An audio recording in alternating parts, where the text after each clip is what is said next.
Hey guys, today's episode is sponsored by Westermeyer Industries Serviceable Oil Floats. Many oil separators contain an oil float to effectively meter separated oil back to the compressors.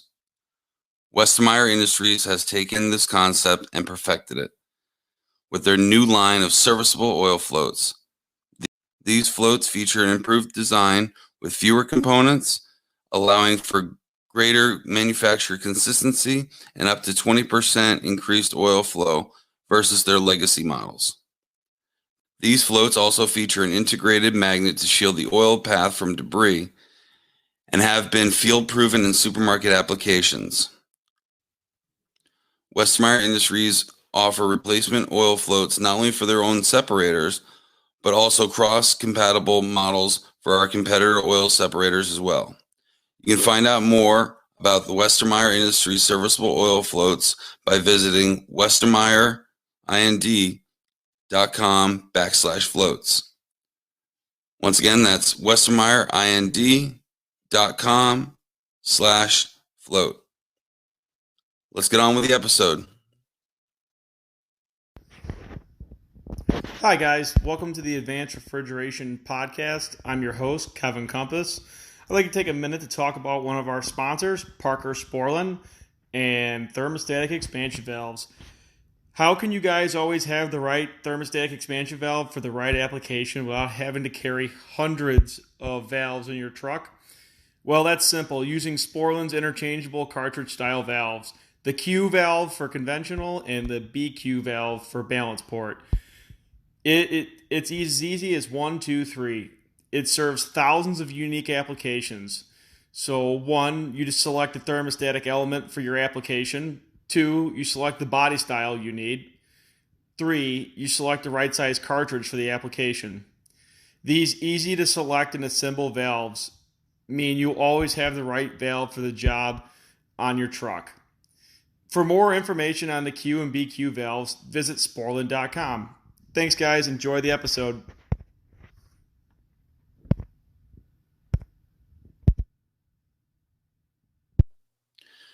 Good evening, everybody, and welcome to Advanced Refrigeration Podcast. You're here with your hosts, Brett Wetzel and Kevin Compass. How's it going, Brett? Working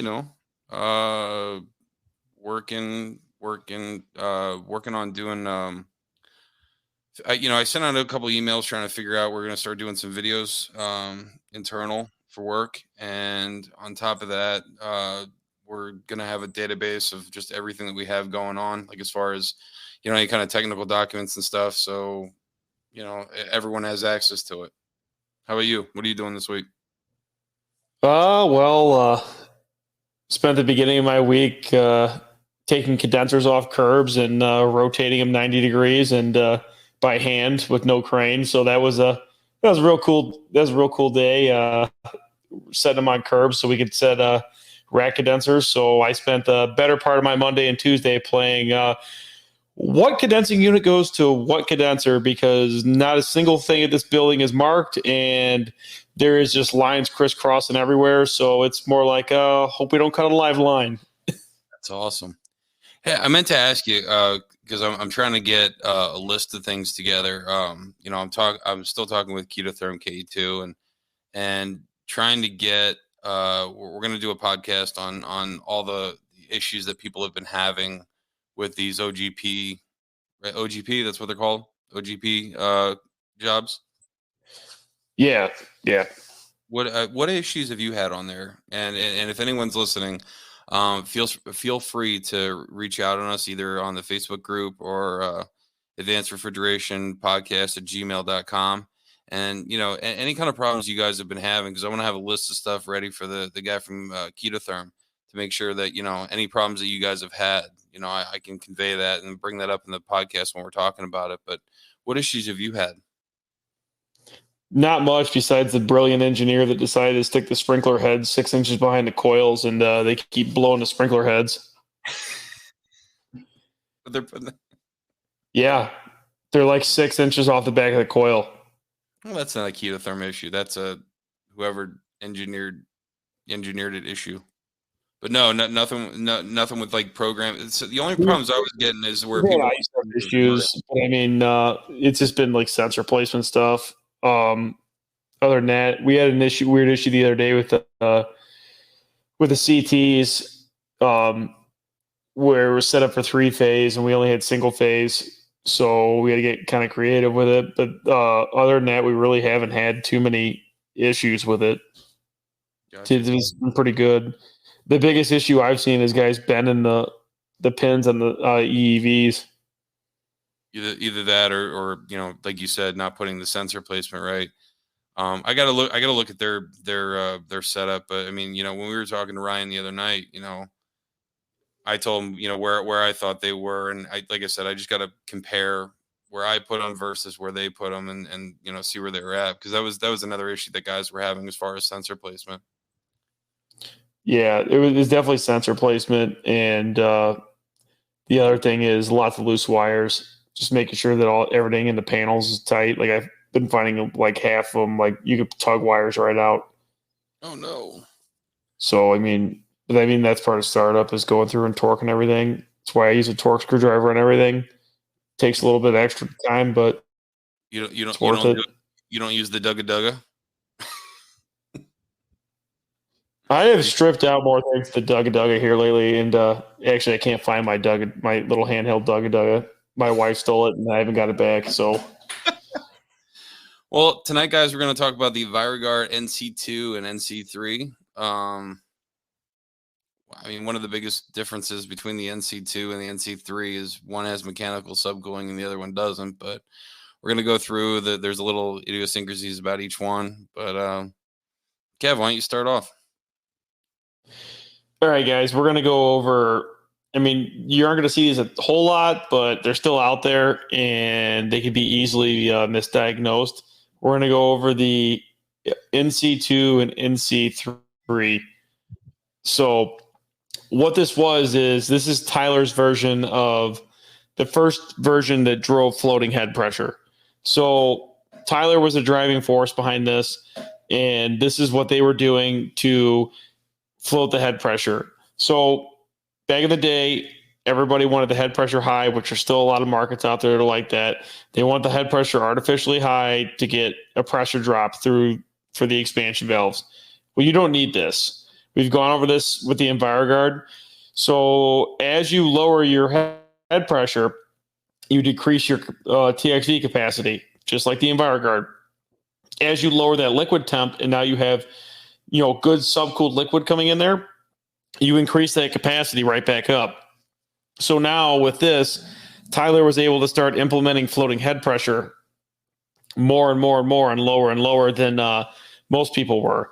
So the whole theory behind this is they're stacking more gas in the condenser and allowing it to go through a surge valve, which we're going to bring this in, and we're going to do another podcast, a short one on surge receivers and surge valves.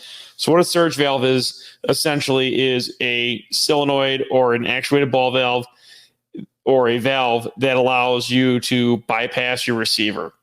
So you're coming straight off your drop leg header. You're going from your drop leg right to your liquid header, your liquid shells and your liquid header. So what this does is allows you to take that nice subcooled liquid and bypass that warm receiver. So the benefit behind this is you aren't losing any subcooling sitting in the receiver and any subcooling sitting in the mechanical room. If it is warmer, we hope to God it is, than outside. Years ago, they used to do on a thermostat, right? I mean, that's the ones that I've seen.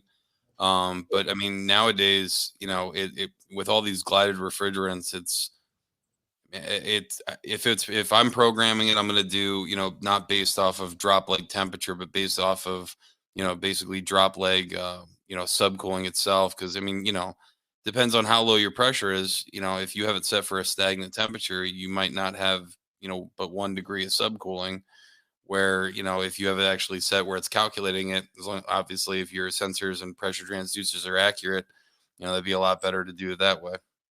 Correct. And that's the way I like to do it too. The original NC-2 just used a thermostat.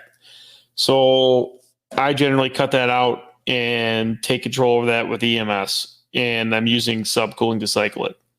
So the whole thing behind this, the whole concept behind this is as you lower that head pressure, you're increasing your compressor capacity. So you increase compressor capacity and you save energy. For every 10 degrees you lower the head pressure, you increase your compressor capacity 6%. Around that. I mean, newer compressors are going to be more efficient. So as you get that compression ratio lower, you're doing less re-expansion gas, you're way more efficient, your discharge temps are coming down, that compressor just gets all around more efficient. It's not pumping as hard. So, and then the flip side of this is for every 10 degrees you lower your condensing temperature, you save 8% on your energy bill. So you take a rack that's running, say, like 95-degree condensing, which a lot of these old places are all year round. You take that rack and you knock it down to 70. So you essentially just saved, 25 degrees. So you're roughly 24% energy savings in that rack, which is a huge deal. I mean, energy was cheap back in the day. Energy is no longer cheap, especially with the current situation going on. So you take that, you knock the head pressure down, and you maybe go from running 6 compressors to 5 compressors or 4 compressors, and you're going to save even more money. So on the flip side, not just from reducing the compression ratio, now you're running less compressors on the rack. So now you're overall, you could save even more money by floating this. So that's where this whole idea comes to play at. And this is where this whole floating head pressure that everybody's implementing and all the government stuff's pushing, it works, but this is the beginning of it. So this is where we're going from here. But in order to do this, we're seeing this a lot. We've gone over before. As you lower that head pressure, you increase that compressor capacity. Now, on a single unit, this is where it becomes a problem because now your compressor's oversized. And then you're going to have cycling issues and you're going to have poor control. But on a rack, you should have unloaders, hopefully, or you should have some kind of cycling controller or VFD or digital. You should have some kind of capacity control to take care of this. So it is just helpful for us. So not just that, but by doing that, right, if you have a more solid liquid pressure, you have a more solid suction pressure, your expansion valves aren't opening and closing nearly as much. They're not hunting as much. And I use this as an example all the time when I'm trying to explain this. Like if you've ever tried to, adjust superheat at like a store, like a Bullseye store, where the expansion valve, once you adjust it adjusts fairly quickly. Stores that have outlet pressure regulators, like Sam's Club, Walmart, Whole Foods, if you adjust that expansion valve, it takes forever for that valve to adjust, because basically instead of that valve, opening, halfway and then back down, halfway back down, it might only be opening with a swing of maybe 5% or 15% of that whole entire valve. So you get a lot more smoother, valve opening and closing, which means, you have more steady suction control. So you're saving energy that way too.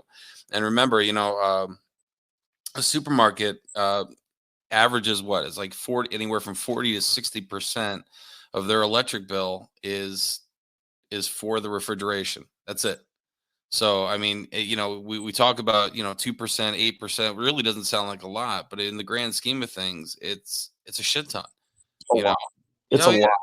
I wouldn't even want to see the energy bill. I bitch about, $150, $200 a month for my electric bill, and I couldn't even think, what it would be for running a whole damn supermarket.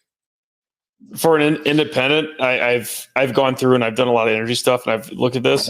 We had a store where they were paying almost 65,000 a month. Oh, They had a lot of issues. But average is like 20, 25,000, 30,000. Is this all right? So size wise, because some supermarkets are 30,000 square feet. Some of these huge ass stores, 111,000 square feet, so average independent up where you're at. Average store, I don't know, 75,000, 100,000 square feet. 3 racks, 3 racks. This store had 3 racks. They were getting penalized energy wise for demand charges, and they also had increased stuff because of where the store was. So they had to pay extra because it was on a kind of a remote location on like not an island, but like it was basically a very small service area. So they had such a high usage, they had to pay extra. So because you are, so I'm assuming because you already knew what the initial usage was, you said about, anywhere from 60 to 65 grand. After you did, Kevin's wizardly, commissioning where you get that thing running like a top, how much in reduced after you did floating head, floating suction? $15,000. How much? 15,000. Holy shit. Now, and then it got lower because we changed two condensers out of 3. We put in 2 digitals, and I put in rack controllers on 2 racks, and we replaced the third rack. We scrapped and put a protocol in. And last I heard, they were down to like almost half. Damn. They were down to like 30-ish at the highest. Wow. So I mean, there's I go with Beth. Like it paid for the whole project. I mean, the guy was ecstatic. I mean, it paid for the entire project. I was just trying to, put in perspective for these guys, because we talk about energy consumption a lot on this podcast. You know what I mean? Because a lot of the stuff is, basically trying to get, the most bang out of your buck, for what we're doing as far as, why commissioning is so important. And, because we talked about this before at one point where, it's awesome when a customer wants to do the energy efficiency stuff and, do the floating head and floating suction. And then 2 weeks after they leave, they find that cases aren't maintaining temp and it's automatically, it's a commissioning company. They screwed up. We got to take that shit out. It doesn't work. It does. It really does. Yeah. I mean, it just really depends on what you have. And I mean, that particular store was probably the worst store I've ever seen in my entire life. It was just, I mean, we cut apart rack liquid headers. Like we had to repipe liquid headers on racks. I mean, one of the racks was made in some shop's garage. Like the receiver was an expansion tank. It wasn't even a receiver. So we ended up having to put a receiver in. I mean, this thing was 25 plus 30 years old. We rebuilt the whole thing. But I mean, it ran with a sprinkler on it from April till November. Holy shit. All single phase condensers. So using tons of amp draw on a condenser. We ended up changing all the condensers out. Kept it single phase, or you were able to get 3-phase ran? They had 3-phase there. Yeah, they had 3-phase there. I ended up taking 2 compressors off one of the racks, just taking them off.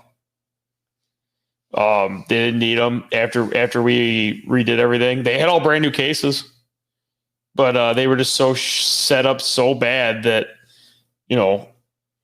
it was just an energy hog. But yeah, that the floating head alone to save that place a ton of money. Same thing with the floating suction and going through and setting superheats and cutting out the 19 plug dryers.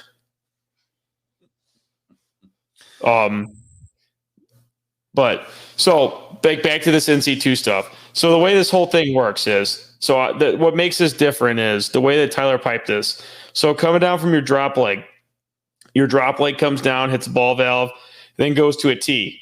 Okay. Your T goes 2 places. One way goes to the receiver with a check valve on it.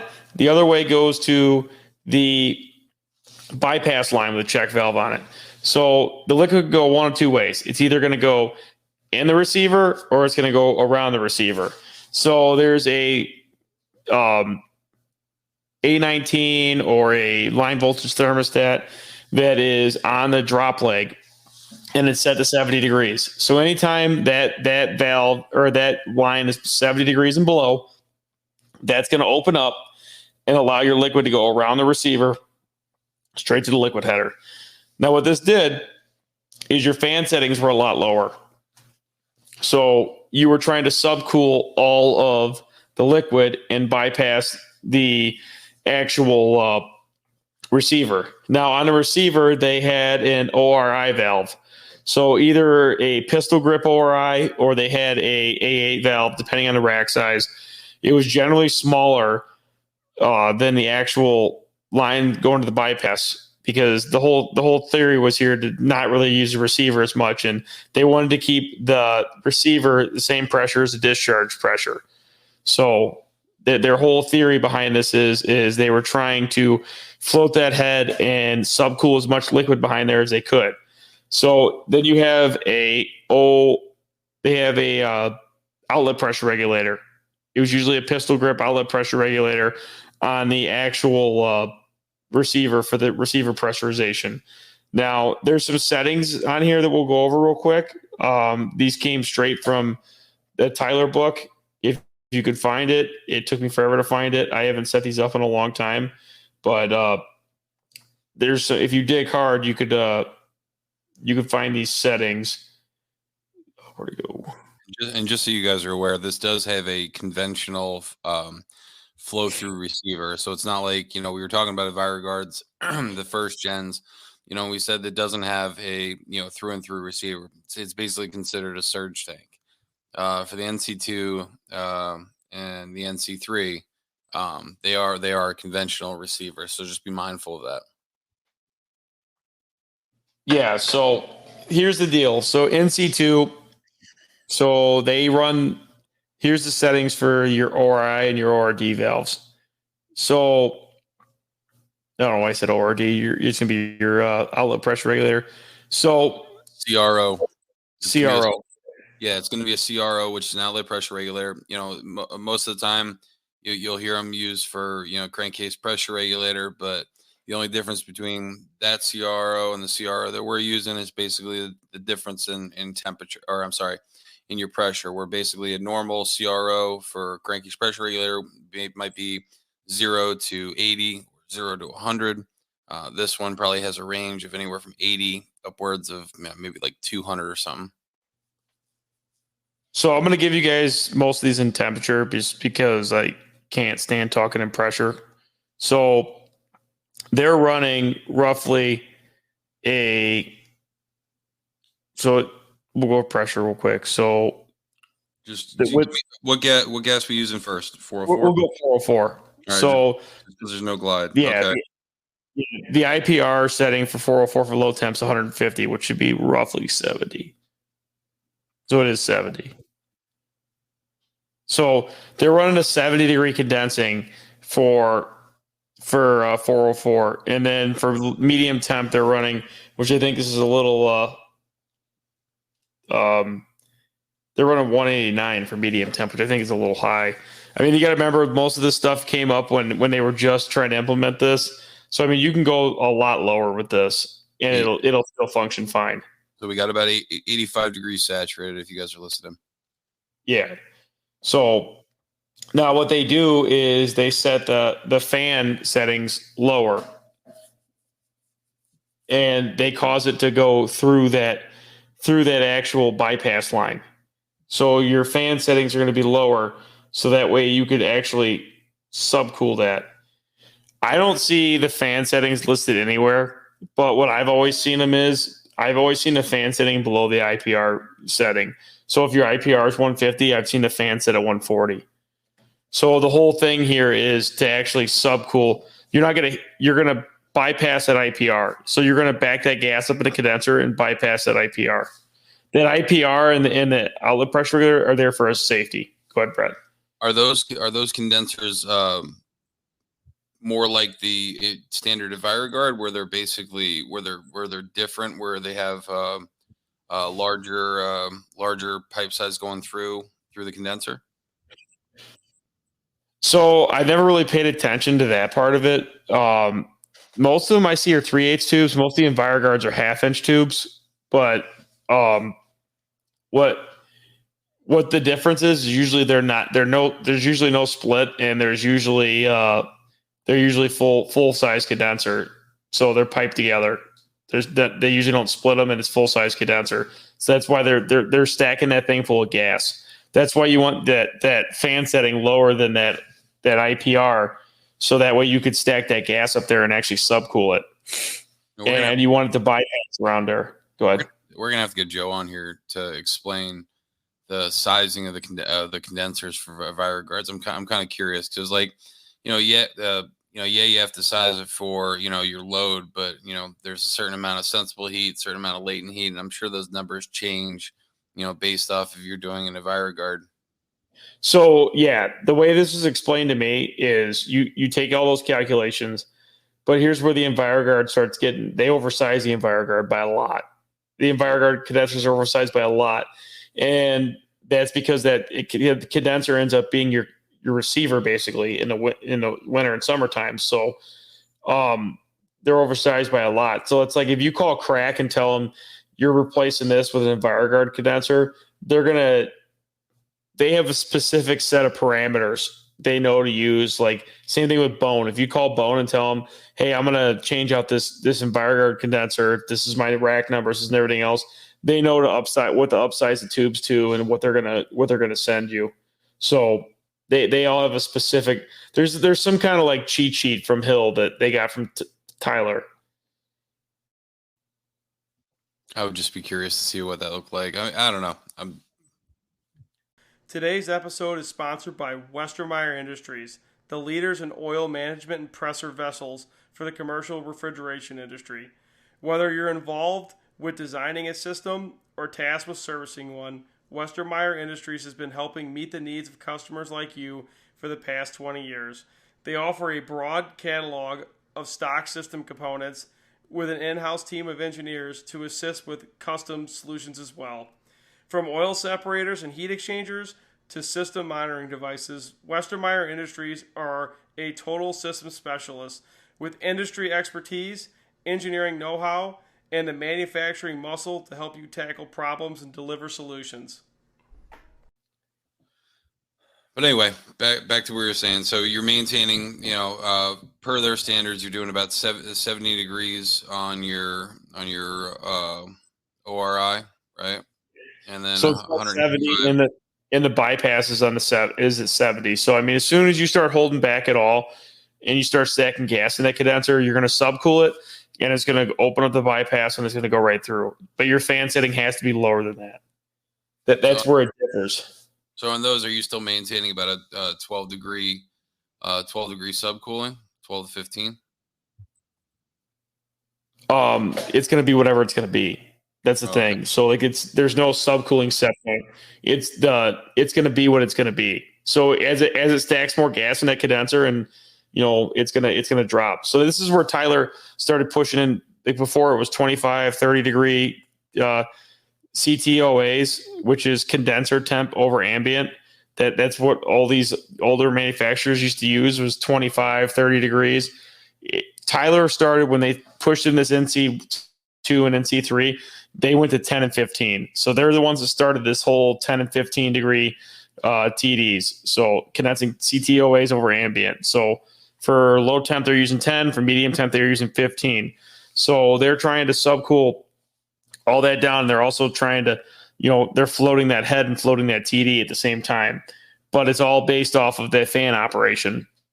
So this is a simple setup. They're keeping the fan setting lower than an IPR, and they're backing gas up in a condenser, subcooling it. Once it gets below 70 degrees, it opens up the bypass line. It bypasses the receiver, and it feeds you nice subcooled liquid to the header.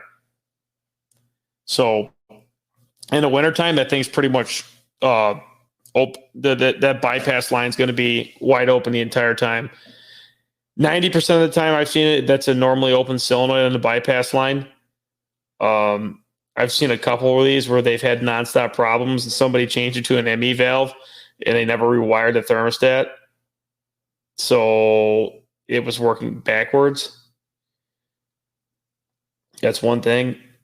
And the other thing is, these racks work good, but if you have a customer where they're not utilizing it, they're just using floating head now. We have a couple of them where we've unfortunately cut them apart and made them a flow-through receiver. But you just have to make sure you end up putting split in. You have to end up splitting the condenser if you don't have it. So that's one thing that if you're going to take one of these apart and you're going to make it a normal pass-through rack with no bypass, you're going to have to make sure you actually split the condenser, because otherwise it's going to take a massive amount of gas to flood the thing in the winter. Also, make sure, like in the summertime, I've seen this happen a bunch where, basically you could have 30 to 40% in your receiver, and still be flashing. A lot of times, I tell technicians, if they do ever see this, if they have their 3 to 5 pound differential from their discharge to their drop leg, so they should have that differential flow through. Check your subcooling. Usually on any kind of rack refrigeration, you have about 5 degrees. Make sure that you basically just close off that bypass, because even though that valve is supposed to be closed, when it's not using it, you could be flowing refrigerant through there and basically bypassing a little bit of vapor. So just be mindful of that. One, like I said, one easy check is basically just close off the ball valve that's going between the inlet and the outlet of the receiver, and that'll ensure that you're flowing through the receiver rather than eking by when you might not have a full subcooling coming down your drop leg. So the other thing I wanted to go over, which is we have a bunch of these out here, and we have NC-2 racks with cool gas defrost. They can't call it that, obviously, because somebody will sue somebody. So what you're going to receiver fed defrost. Can we call it that? Sure. The defrost, it doesn't work.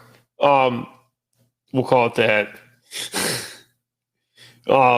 So here's the deal with this. They do this kind of weird.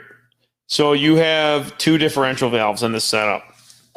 So you're going to have a discharge differential valve, and you're going to have a liquid differential valve. Now, the reason that they have 2 differential valves is because they are floating the head down. I mean, with the numbers they have on there right now, you don't need this. If you're getting into the EnviroGuard numbers, which you can bring these racks down to almost, you're going to need it. So what they're doing is they set the discharge differential valve to like 15 to 20 pounds difference. So what they're doing is they're stepping up the discharge gas 15 to 20 pounds higher. Okay. And then they have a liquid differential valve that they are stepping up the liquid differential 20 pounds. So what this is doing is it's giving you an additional 20 pounds of discharge pressure feeding the whole rack, and that is going to increase your actual receiver pressure. So they're getting a little bit more latent heat out of there. I mean, they're the only ones I've seen do this, but that's a whole Tyler thing. So both valves work together, and they both work together in unison. And the other thing I want to talk about real quick is when you're in defrost, they disable the bypass valve. So the surge around the receiver is disabled. So anytime you're in defrost, the surge is disabled. So that way they can maintain a more steady system pressures and liquid feed. So that way, if it needs to back gas up in the receiver, it can, and more easily can.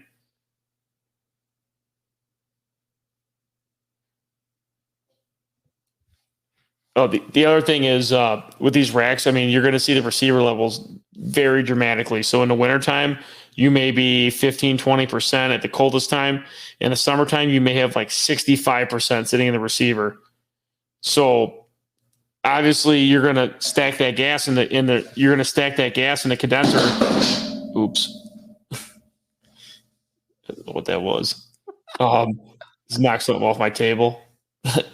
You're going to stack that gas in the condenser in the wintertime. With the fans running and fighting the IPR to make that subcooling, you're going to stack the gas in the condenser.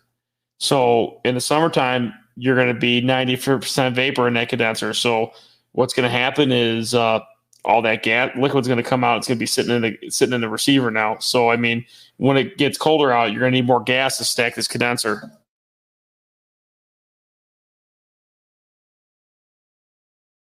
Forgot what you dropped. Yeah, some kids' toys they were throwing up here apparently. My office is in my kids' playroom. So that's where we're at. So the other thing I want to go over is some more a little bit EnviroGuard troubleshooting stuff. Just some quick tips, stuff to look at, and then we'll wrap it up. So biggest thing with this NC2, we got to go over NC3 real quick. The biggest thing with NC2 and NC3 in EnviroGuard is keep the condensers clean and keep the fans working properly and the correct fan blades. I can't tell you how many times you see fans blades that are 4 blades, they're supposed to be 3, or they got the wrong motors, or the condenser air is coming out the side. I mean, none of this is going to work properly. You're banking on subcooling here and ambient subcooling, and nothing is going to work properly if these condensers are not working properly. So that's one thing to look at. NC3, I'll go over it real quick. The only difference between NC2 and NC3 is mechanical subcooling. So they ended up adding mechanical subcooling so that way they can maintain these liquid numbers all year round. So they did that with mechanical subcooling, which they tried to maintain a 40-degree subcooling set point. So that's what they're doing to maintain the actual liquid temperatures. They actually ended up increasing the rack's energy savings by like another 10% by keeping that subcooling number constant all year round. So that is the only difference between NC2 and NC3. So NC3 just adds an subcooler to make up for that, and it's disabled whenever the liquid temp gets too low, and when it's not, the liquid temp's running off of mechanical cooling.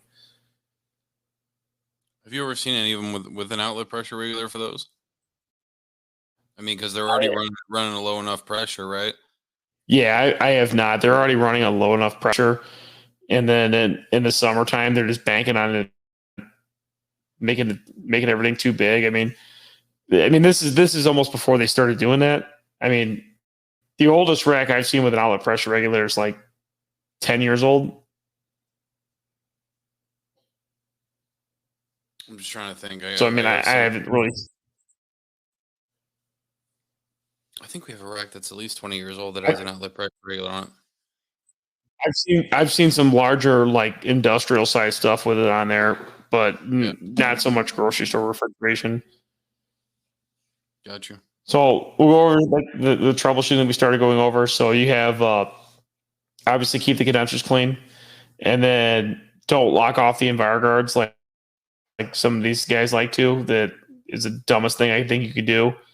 Just causing all kinds of energy usage and service calls. What do you mean? Hold on. What do you mean by locking it out? So probably half the EnviroGuards I see that like the guys come in, they valve off the surge tank and run it like a critically charged rack. So they clear the glass and they run it like a critically charged rack. But they clear the glass when it's 95 out. Well, when it's 85, now the rack's low on gas. When it's 75, now the rack's low on gas. And then 65, now the rack's low on gas. So that's what these guys do because the EnviroGuard, they didn't think the EnviroGuard doesn't work. So they lock it off. And you're talking about conventional because these still have a flow through receiver, yeah? These will work fine. I mean, NC-1, 2, and 3, you can't lock. You don't need to lock it off. There's something to lock off. It can still flow through. But EnviroGuard, they lock off the surge tank, and it never drains. So you get all kinds of nuisance head pressure issues. You could overcharge a 12-fan condenser rack with 25 pounds of gas. We see it a lot. I mean, there's a lot of like smaller places up here where guys would come in and say this doesn't work, and because they don't understand it. So making sure that's right, making sure your pressure transducers and temperature sensors are correct.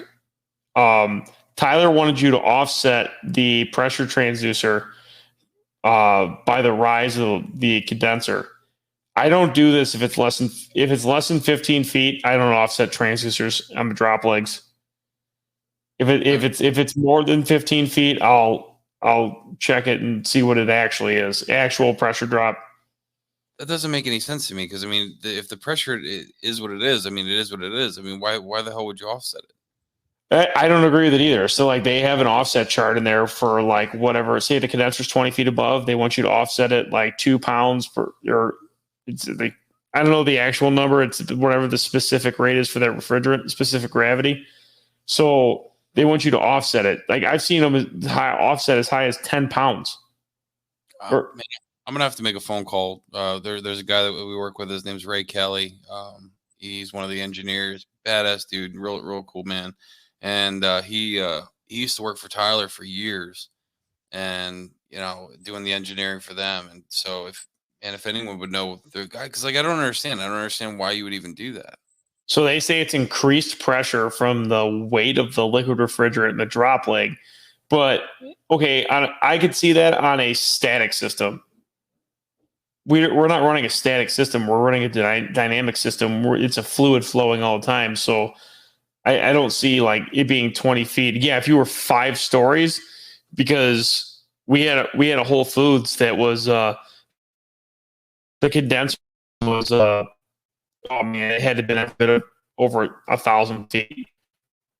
It was through an apartment complex into a building, up an elevator shaft, up 5 stories, across the roof like 75 feet and back down. So I mean, you would see wild swings on the drop leg pressure. So I mean, yeah, that was really screwing with it. But I mean, anytime a compressor cycled off, the drop leg pressure would get like 15, 20 pounds higher than the liquid pressure. Damn. Or sorry, higher than the discharge pressure. The liquid pressure would actually get higher because the rack would cycle and you would lose this pressure dynamic. But I mean, that you're talking extreme amounts here. And we talked about this, right? This is the one that because I asked you if you had an or sewer line, or some people call it a sewer line, some people call it a vent line.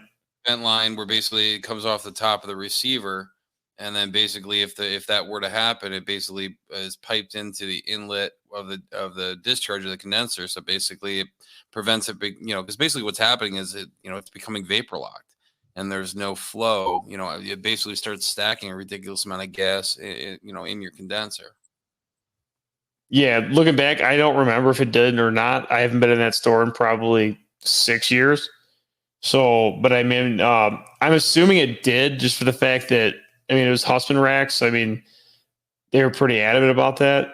Yeah, it's in their instruction guide or in their IOM manual. Like they required it. But at the same time, like, I'm pretty sure it was probably not big enough, because it was 4-inch coming down, up and down off the roof. And because I mean, you had the length. I mean, damn. Yeah. So I mean, I had to fix a leak in the condenser line one day. We had Rapid come out and pull 2,600 pounds of gas out of the condenser. How big was that condenser? 2 12 fans. Holy shit. Yeah, and it was in the elevator shaft. I had to get on top. We had the elevator guys come in. We had to get on top of the car and fix it in the shaft. Fix what in the shaft? A leak.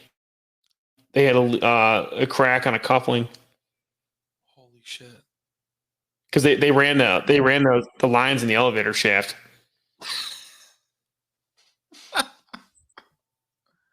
You can keep that city refrigeration. That was the only way to get them up. No, I get it. But I mean, what if they can't? Yeah, I mean, this was not thought through well at all. Yeah, it was a condo complex too. So I mean, the whole thing was like completely unserviceable. I mean, if you had to do anything with the condenser or do anything, there was not enough refrigerant storage on site to do anything. You had to have Rapid come out. Wow. No, thank you. But yeah. So I mean, that's one thing to do with it. And then the other thing is, guys, I mean, if you can with these older racks, if you could talk a customer into doing a digital compressor, anything like that, I mean, it's going to make these EnviroGuard racks and these NC-2 racks run so much smoother. I mean, it'll cut down so many problems, especially in the wintertime. It'll keep everything running a lot smoother, and a lot of the issues a lot of these guys say have happened will go away. So that's just one thing to look at. I mean, a lot of the older racks didn't have the capacity control we have now, and the same thing. A lot of these issues are solved by like the newer computers. I mean, just upgrading controls on like these racks and setting them up for some cooling. So much smoother. We've seen it happen on like just because I mean, a lot of times what happens is now you have you're doing whatchamacallit, you're putting a case that doesn't have to basically run at the lower SST that it did a long time ago. And now there's a lot of suction swing, which causes a lot of compressor cycling, which causes a lot of head pressure swing. And then you get these especially in the wintertime, you have these these units that basically end up getting vapor locked, which messes with the receiver flow and flashing sight glass and all this other stuff. So the more constant you can make your suction pressure, which means the more constant you're going to make your discharge pressure. And like you said, everything just runs a whole hell of a lot smoother.